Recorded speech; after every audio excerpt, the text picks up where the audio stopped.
Bonjour à toutes et à tous et bienvenue sur Mosaïque. Et si vous tondiez la pelouse de votre voisin et qu'en retour il réparait l'un de vos meubles par exemple, ce sont ces trocs et échanges de services entre particuliers qui nous intéressent aujourd'hui.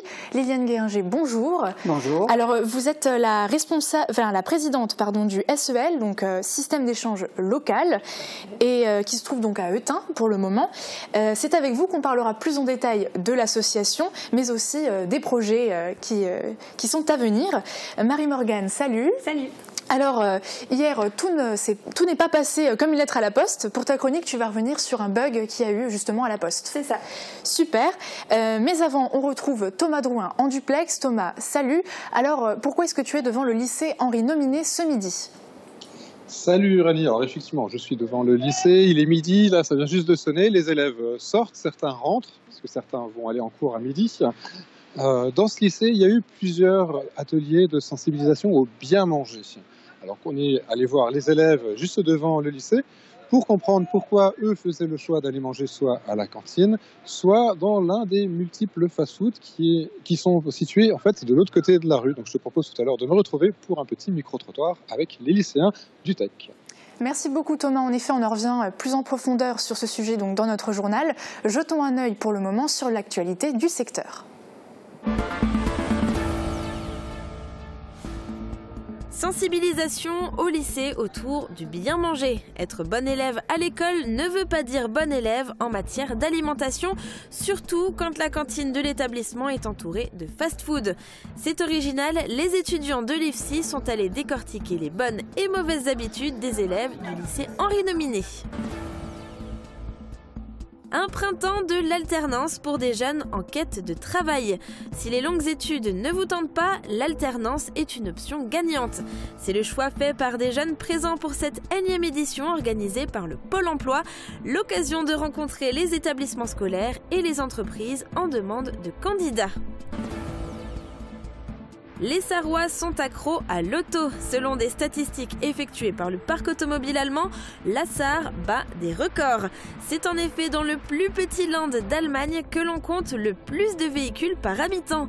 En 2016, on a relevé 618 voitures pour 1000 habitants contre une moyenne nationale de 555 véhicules. Près de 145 nationalités et 57 000 coureurs se sont confrontés aux 42,195 km du plus mythique et des plus importants marathons du monde. Parmi eux, Michel Munch et Jean-Georges Kirch de Sarreguemines étaient au bourg de Roulin. Les chevaux ont besoin d'un dentiste régulier. Les dents poussent tout au long de leur vie et le seul moyen de les user est la mastication. Cette usure du fait des aliments actuels pré-broyés et pré-cuits est trop faible. Pour pallier le problème, le dentiste doit régulièrement limer le surplus de matière dentaire appelé les surdents. Les images impressionnent, mais le cheval n'a pas mal. Le printemps peine à s'installer et on regrette déjà le beau temps du week-end dernier. Regardons la météo pour demain. Avec le Crédit Mutuel, partenaire des grands événements sportifs.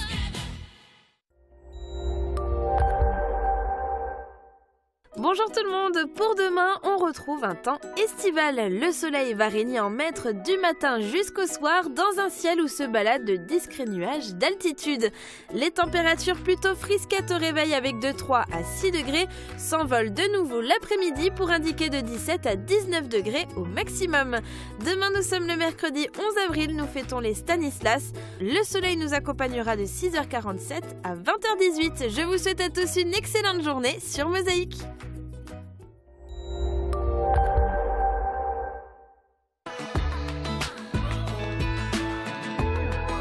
Ravalement de façade, crépissage, isolation extérieure. Ne cherchez plus, faites appel à Eurofaçade.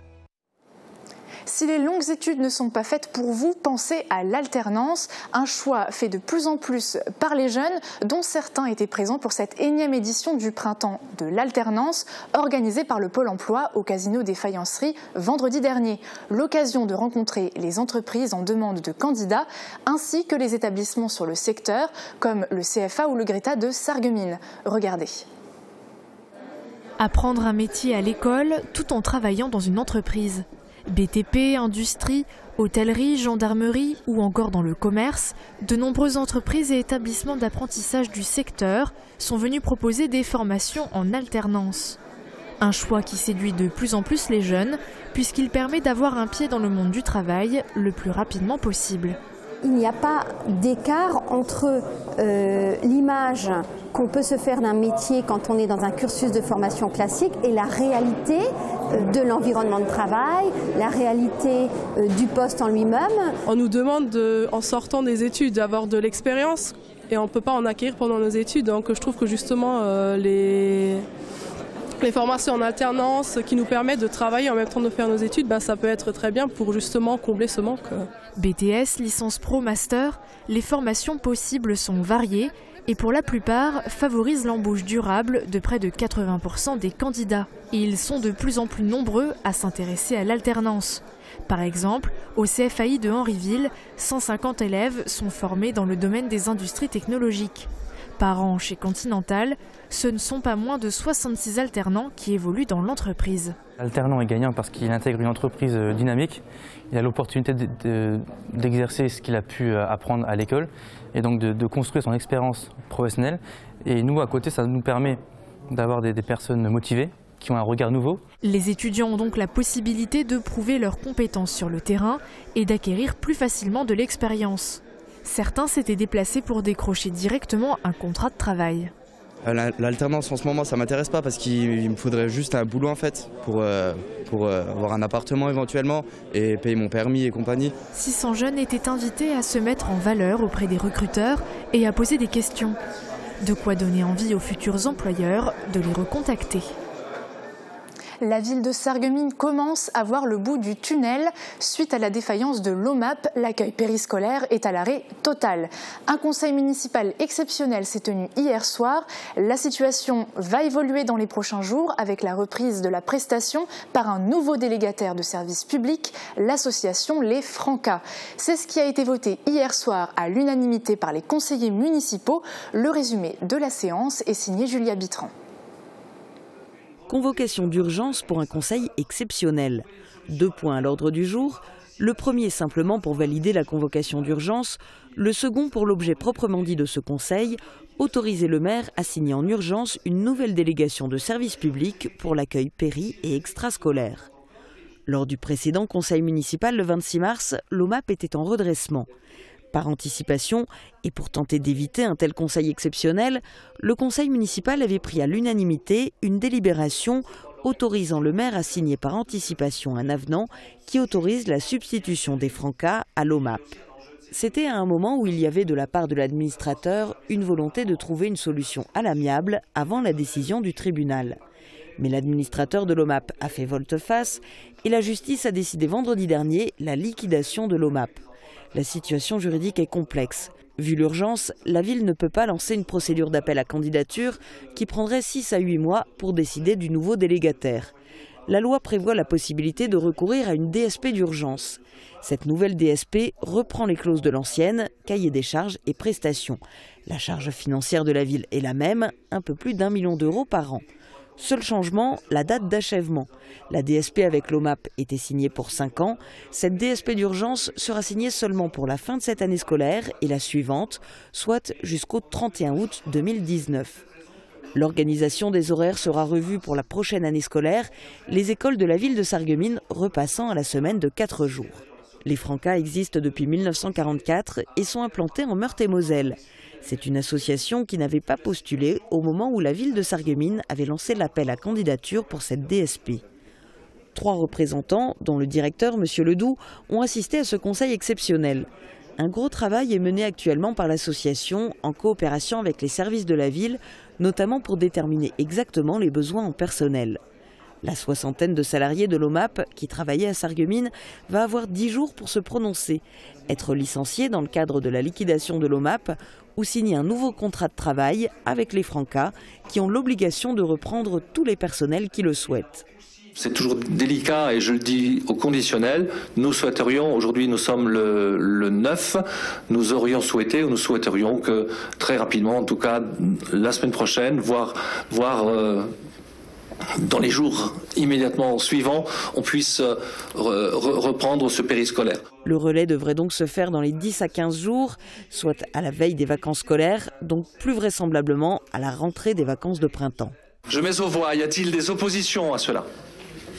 Y a-t-il des abstentions? Je vous remercie pour cette unanimité, je vous remercie d'avoir accepté la convocation d'urgence. Promouvoir le biculturalisme dans les écoles. La députée de la circonscription de Sarreguemines, Nicole Triss, était à Groß-Biederstroff ce lundi pour s'intéresser à l'enseignement de l'allemand dans les écoles maternelles et primaires. À ses côtés, un inspecteur de l'éducation nationale qui a répondu aux questions des maires et des professeurs. Thomas Drouin était sur place. Alors certes, la salle Jeux et Loisirs de Groß-Biederstroff n'était pas pleine comme un œuf, mais tout de même, dans le public, beaucoup se sont déplacés pour échanger avec Denis Hoffmann, inspecteur de l'éducation nationale, responsable du centre transfrontalier de Saint-Avold. Une réunion sous l'égide de Nicole Triss, députée de la circonscription de Sarreguemines. Il semblerait qu'on attende encore quelques personnes qui avaient dit qu'elles viendraient. Je ne sais pas, on va peut-être attendre 2-3 minutes, si vous êtes d'accord. Puis par le temps, allez, à 15 on 10 minutes plus tard, Denis Hoffmann a déjà fait le tour des 3 dispositifs permettant de mettre en place un enseignement approfondi de l'allemand dans les écoles élémentaires et maternelles. Fin de la soirée, que nenni, le plus intéressant est encore à venir, avec une séance de questions ou remarques de la part du public, l'inspecteur apportant de son côté les précisions permettant de répondre à celles-ci. Cela étant, je trouve que vous n'allez pas encore assez loin. Osez proposer encore plus. Je m'explique. En Allemagne, on a exactement le même souci. C'est qu'ils sont à la recherche d'enseignants français. Du côté français, on a le souci qu'on est à la recherche d'enseignants allemands. Donc là aussi, au niveau politique, n'y a-t-il pas une solution d'échange plus prononcé d'enseignants? Quand il y a un enseignant français qui part en Allemagne, c'est un poste qui est perdu pour le département. Enfin, qui est investi autrement. Donc c'est un enseignant mosellan qui n'est plus devant l'élève. Il faut noter que cet apprentissage de l'allemand reste une dérogation à la politique nationale mettant en avant l'apprentissage de l'anglais. Aussi, si l'enseignement de l'allemand en primaire et maternelle est possible dans une zone comme la Moselle-Est, c'est d'abord une affaire de motivation des enseignants puis des communes. Car si l'institution nationale reconnaît les bienfaits de l'apprentissage de l'allemand, aucune aide autre que pédagogique n'est apportée. Aux communes, par exemple, de trouver les financements pour l'embauche d'une personne dont la langue maternelle est l'allemand afin d'accompagner les enseignants. Ainsi pour cela, il n'y a pas d'aide de l'échelon national. Les communes peuvent toutefois compter sur des subventions régionales ou européennes. Il y a plein de notions sous-jacentes qui sont importantes que ça va véhiculer. Pas trop sucré, pas trop salé, il est parfois difficile de composer des assiettes équilibrées. Surtout pour les jeunes qui ont tendance à sauter certains repas ou à privilégier les fast-foods. Thomas, tu es toujours devant le lycée technique avec plusieurs jeunes, justement. Alors je me trouve toujours devant le lycée technique, j'ai juste traversé la rue et de ce côté-ci on peut les compter, donc on a une boulangerie, un kebab, un fast-food plutôt sur des nuggets et après encore un kebab, donc on a beaucoup de fast-food de l'autre côté. On va demander aux jeunes, donc aux lycéens, pourquoi ils préfèrent venir manger de ce côté-ci de la route plutôt qu'à la cantine au lycée. Alors Marwan, qu'est-ce qui fait que toi, tu préfères venir manger de ce côté-ci de la rue plutôt qu'à la cantine au lycée? Alors à la cantine déjà, on n'a pas forcément ce qu'on veut, donc c'est un peu difficile de manger là-bas. Donc forcément, par exemple au Chicken Delice ou Alibaba, on choisit ce qu'on veut manger et après c'est des prix raisonnables. Donc on a un menu à 5 € ici qui sont proposés par le Chicken Delice, qui est vraiment bon et qui... après on est des adolescents, fast-food, etc. On aime, donc forcément on vient plus là qu'à la cantine, quoi. Justement, quand on mange dans ce type de restaurant, est-ce qu'on pense aussi à la qualité de ce qu'on mange, aussi à varier peut-être les plats? Après, pas forcément. On mange pour manger, entre guillemets, parce qu'on a peut-être qu'une heure pour manger, donc on vient ici, on prend ce qu'on a à manger, on retourne dans le lycée pour manger, mais après, on varie pas forcément. Et qu'est-ce qui te ferait changer d'avis et dire finalement, de temps en temps, je pourrais manger au lycée? Après, je mange de temps en temps au lycée, mais ce serait plus de variété entre le chicken. En fait, il y a vraiment plus de variété au Chicken Delice qu'à la cantine, voilà. Et donc maintenant on va retrouver Johanna et Manon. Alors vous, qu'est-ce qui vous pousse à venir manger de ce côté-ci de la rue plutôt qu'à la cantine de l'autre côté? C'est bon et c'est moins cher. Ouais, on paye 3 € donc ça va, c'est pas cher. Ouais. Alors de retour du côté du lycée, maintenant avec Tariq El Hassine, qu'est-ce qui vous pousse plus à aller manger à l'extérieur du lycée qu'à la cantine?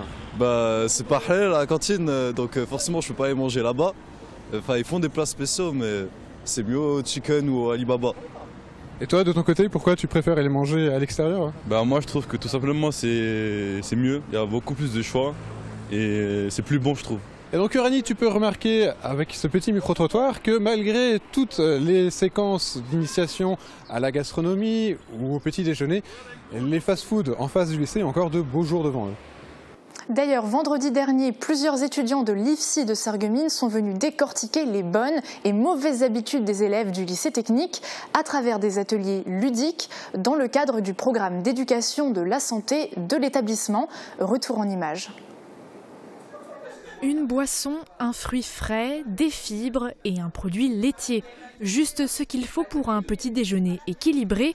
Un repas essentiel comptabilisant 20 à 25% des apports énergétiques de la journée, mais trop souvent délaissés par les jeunes. On se rend compte effectivement que les adolescents ne prennent pour la plupart aucun petit déjeuner. C'est souvent des collations à midi, voire un complément de ce qui n'a pas été pris le matin. Parce que beaucoup nous disent qu'effectivement, ils ont des moments où ils ne se sentent pas bien. Forcément, des risques d'hypoglycémie, des malaises. De quoi les aider à prendre conscience des changements à opérer pour une alimentation plus saine. J'ai la pâte à tartiner, c'est beaucoup trop sucré, qu'il faut 26 morceaux de sucre par journée. Et dans ma quantité à moi, j'en ai déjà au moins 10. Donc c'est beaucoup trop en fait pour juste le matin.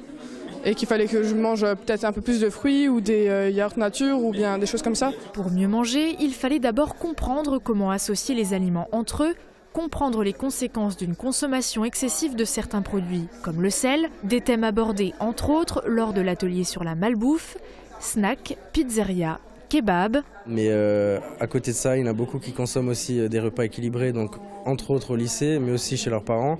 Donc on les sensibilise sur les calories contenues dans les aliments, l'activité sportive qui est nécessaire pour éliminer ces aliments. Les intervenants ont également évoqué les dangers des régimes tendance, comme celui hyperprotéiné, réservé initialement aux personnes dénutries avec un suivi médical, mais trop souvent et à tort assimilé à la musculation. Les élèves se sont aussi intéressés à la diversité dans leurs assiettes, permettant de se passer parfois de la viande ou des œufs, tout en évitant les carences. On explique en fait que c'est l'excès ou le trop peu qui est mauvais. Il faut manger de tout. On n'est pas du tout en train de dire qu'il faut être vegan, il ne faut pas manger de viande ou il faut pas boire de lait ou boire que du lait végétal. Non, c'est pas du tout ça. En fait, on essaye de montrer un peu les différentes sources de protéines, de calcium dans l'animal et dans le végétal. Malgré les mauvaises habitudes, les étudiants de l'IFSI ont pu découvrir des élèves plutôt bien informés. Et pour cause, au lycée technique Henri Nominé, la restauration scolaire propose déjà des repas équilibrés à base de produits locaux, mais également issus de l'agriculture biologique.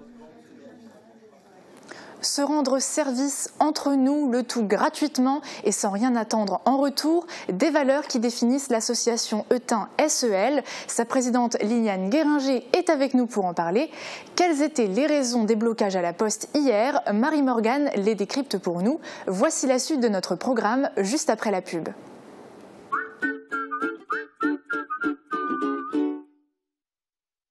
Profitez du moindre millimètre pour aménager vos rangements. Pratique, esthétique, ergonomique et en totale harmonie avec les autres pièces de la maison. Refusez désormais les compromis. Avec Schmitt, composez votre intérieur comme vous le souhaitez, au millimètre près. Schmitt, le sur-mesure n'est plus un luxe. Schöne Geburtstag! Le festival Mire de Plate, festival de langue francique et des langues de France, fête cette année son 20e anniversaire. Du 20 mars au 20 avril, la ville de Sarreguemines vous a concocté un programme exceptionnel. Expositions photos, théâtre, chansons, de l'humour, des ateliers, des conférences, sans oublier le traditionnel bal folk le samedi 7 avril et le salon du livre le samedi 14 avril. Programme complet à découvrir sur www.sarreguemines.fr. Bienvenue chez Italia del Gusto. Votre épicerie italienne change d'adresse et s'agrandit. Découvrez nos espaces dédiés aux produits frais, à l'épicerie fine, notre sélection de vins. Des produits originaux aux saveurs authentiques à déguster entre amis ou à offrir grâce à nos coffrets gourmands. Italia del Gusto vous accueille dans un nouvel espace de 130 mètres carrés à Sarreguemines et vous propose de la petite restauration sur place. beaux jours sont de retour. Avec La Vie Claire, je fais ma cure de jouvence.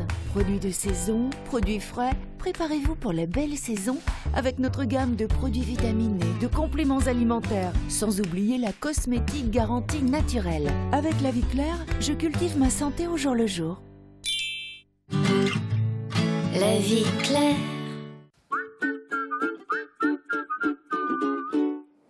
Hier, peut-être que vous souhaitiez utiliser les services de la Poste. Eh bien, dommage, tout était bloqué. Un bug informatique a rendu impossible toutes les opérations au guichet de la Poste. Dépôt ou retrait d'argent, envoi de recommandés ou de colis, tout a été bloqué. Est-ce que vous avez été impacté par cette panne? Est-ce que vous utilisez les services de la Poste? Répondez-nous dans les commentaires. Alors Marie-Morgane, est-ce que pour commencer tu peux déjà un petit peu nous parler de cette panne qui a impacté les services de la Poste? Oui, alors hier, donc lundi, une panne informatique a paralysé les 8500 bureaux de poste de France. Toutes les opérations au guichet étaient bloquées, comme on vient de l'entendre. On ne pouvait pas retirer de recommandés, effectuer des dépôts ou retraits d'argent, ou encore affranchir de courriers ou tout simplement acheter des timbres. Seuls les distributeurs de billets n'avaient pas été impactés.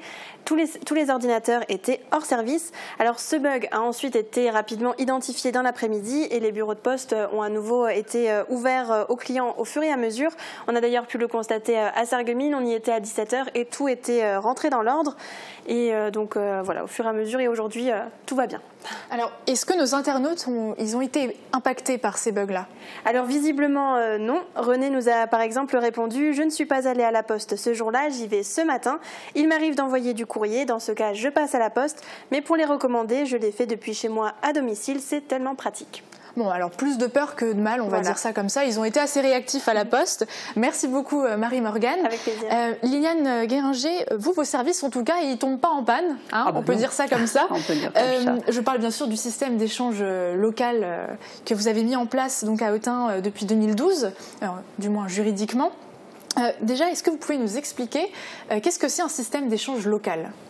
Alors, un système d'échange local, c'est la présence de plein de gens et de plus en plus, si possible, qui offrent leurs compétences dans un souci de bien, pas de bien public général, mais au moins à ceux qui sont présents au niveau de l'association. Alors, ça peut être très divers, hein. Voilà, donc les compétences. Quel type de service, par exemple? Ça peut être des choses extrêmement simples, être capable de déboucher un lavabo, planter des fines herbes dans un jardin, tondre le gazon, réparer une porte, une serrure, des choses quotidiennes qui sont parfois bien invalidants, hein. Voilà, c'est parfois un petit peu embêtant. Et alors, pourquoi avoir choisi de créer cette association? Ça vous est venu comment, cette idée? Alors c'est une longue histoire, je vais vous éviter tout ça. Je pense que personnellement, et c'est peut-être un peu familial, on a toujours été un petit peu porté vers les autres, hein, donc il y a un petit côté social. Hein. Et c'est en prenant ma retraite, il y a une dizaine d'années, que je me suis rendu compte qu'autour de moi, il y a plein de gens qui n'avaient pas toujours nécessairement les moyens financiers, de s'offrir une entreprise. Mais je précise tout de suite que nous ne prenons pas de travail aux entreprises, mais par contre, pour les petites choses vitales, quotidiennes, là, on peut être présent. Hein. L'idée m'est venue aussi en faisant quelques séjours dans la Drôme, les Cévennes. Et puis, j'ai vu ça du côté de Pontarlier, où nous avions, mon mari et moi, une résidence secondaire. J'ai vu que ça marchait très bien. Alors, nous, par exemple, on est un groupe, la moyenne d'âge, elle est la cinquantaine, mais il y a aussi des groupes qui se trouvent sur Metz, ou par exemple dans les quartiers d'étudiants, où l'âge est très bas. Hein, oui, voilà, donc c'est tout public, finalement. Tout le monde peut s'intéresser à ce système-là. Tout le monde peut s'intéresser à ce système. Je vais même plus loin, tout le monde devrait s'intéresser à ce système. Et on pourrait croire que c'est un retour dans le temps, finalement, ce style de troc sans argent, hein, bien sûr, c'est voilà, seulement des services qu'on se donne. Est-ce que les gens, ils adhèrent facilement à cet état d'esprit-là? Alors, je reviens très très loin. Hein. Je pense que lorsque l'être humain est né, hein, je vous éviterai Adam et Ève, je ne pense pas que l'être humain soit né avec l'idée de l'argent. Mais il est né avec le souci, il faut que je m'en sorte, donc il y a une question de survie, et il y a peut-être quelqu'un d'autre aussi en face de moi. Donc je pense que c'est important de ne pas négliger la personne qui est en face, ce que les chrétiens appellent le prochain, mais le prochain c'est la personne la plus proche, ça peut être le voisin par exemple, donc on s'intéresse à l'autre. Alors ce qui m'attire dans ces choses-là, c'est que les gens se voient, se rencontrent, se parlent.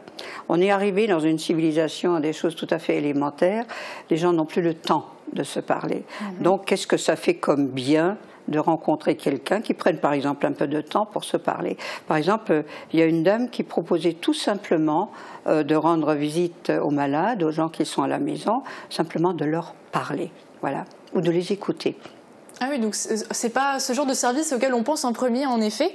Voilà. Donc là, vous parlez d'échanges qu'il y a entre les particuliers, donc c'est assez privé. Mais il y a aussi d'autres types d'échanges qui sont l'organisation d'événements, quelques fois dans l'année. Et d'ailleurs, c'est ce qu'il y a dans ce reportage qui a été tourné en 2016 par TV8 à Eutin. Regardez. Servez-vous, tout est gratuit. Telle est la philosophie du CEL, le service d'entraide locale. Cette association à but non lucratif propose depuis près de 3 ans des services et des biens sans aucune contrepartie. On invite les gens à venir se servir et puis à ce qu'ils voient qu'on peut encore donner aujourd'hui. Il y en a qui ramènent rien mais ça ne fait rien et ils peuvent se servir pareil de la même façon, quoi. Nous-mêmes nous avons ramené déjà ce matin. Mais maintenant, on attend que les gens viennent se servir et puis qu'ils connaissent encore plus l'association, quoi. L'association récupère des biens inutilisés afin d'éviter le gaspillage. De nombreux objets sont disponibles. Des chaussures, des habits, des bibelots, il y a même de la porcelaine, il y a de tout, sacs, il y a plein de jouets pour enfants là-bas. Mais nous, on n'attend rien en échange, si vous voulez. On n'attend rien du tout. Hein. On ne va pas dire « oh bah elle a pris ça, alors dis donc, elle va venir me bêcher mon jardin ». Et les gens ont quand même encore peur. Parce que je trouve que ça leur fait bizarre qu'on donne des choses gratuites. Parce que normalement, les puces qui se font dans la rue, tout est payant. Hein. Même chez Emmaüs, tout est payant. Les visiteurs ne sont pas nombreux, mais les personnes présentes ont été conquises. Donc on peut venir et si on trouve son bonheur, on choisit. Et j'ai choisi, j'ai trouvé un pull. C'est une bonne initiative, mais bon, il n'y a pas tellement encore de gens qui... Ils n'ont peut-être pas le courage, mais moi je trouve que faut s'ouvrir à des idées comme ça. La diversité des objets proposés dépend du nombre de participants. Tous les volontaires sont donc les bienvenus. En plus des échanges, ces rencontres sont également l'occasion de nouer des liens entre les membres de l'association et les visiteurs. Alors, vous êtes combien pour le moment dans cette association-là? Est-ce que vous recherchez des personnes supplémentaires? Ah oui, absolument. Alors pour le moment, nous sommes à 35. Nous étions à l'origine à 85, mais je précise quand même qu'il faut avoir un esprit CEL. Je dis toujours la même chose, il ne s'agit pas d'avoir des études très prolongées, mais par contre, il faut être assez évolué, avoir des qualités humaines en soi pour adhérer à ce type de choses. Alors, ce qu'on cherche actuellement le plus, ce sont des bricoleurs. C'est-à-dire que c'est vrai que les femmes se retrouvent souvent dans des situations difficiles. Tout le monde n'a pas la chance d'avoir une retraite très, très élaborée, hein, voilà. Et donc, on ne peut pas toujours se permettre des entreprises. Alors, ce que nous recherchons surtout, ce sont des bricoleurs, ça peut être des femmes, bien sûr, qui peuvent rendre ce type de service. Et alors, il faut qu'ils aient du temps. Oui, c'est un facteur essentiel quand même pour pouvoir aider. Oui. Et alors, pour le moment, vous êtes sur le secteur de Forbach, c'est bien ça. Mais vous voulez vous étendre un petit peu jusqu'à Sarreguemines, c'est bien ça? Oui. Alors nous, nous étions dit au niveau de thym, alors le thym CEL, déjà c'est un signe, le nom ne vient pas de quelqu'un de chez nous, ça vient de quelqu'un de Sarreguemines, c'est déjà un bon signe. Hein. Il voulait faire une espèce de... Je rends toujours à César ce qui est à César. Hein. Donc une petite étincelle, une petite lumière, une petite flamme comme ça qui se met en route.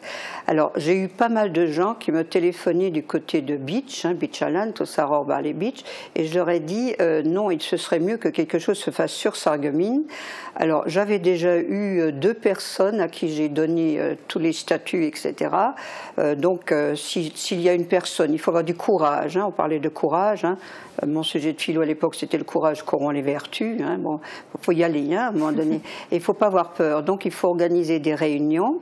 Je pense qu'à Sarreguemines ça peut être facile, il y a beaucoup de salles, il faut que les gens sachent que ça existe, je vous remercie d'ailleurs de faire passer ce message-là, et donc après il faut y aller. Alors il n'y a pas de concurrence chez nous.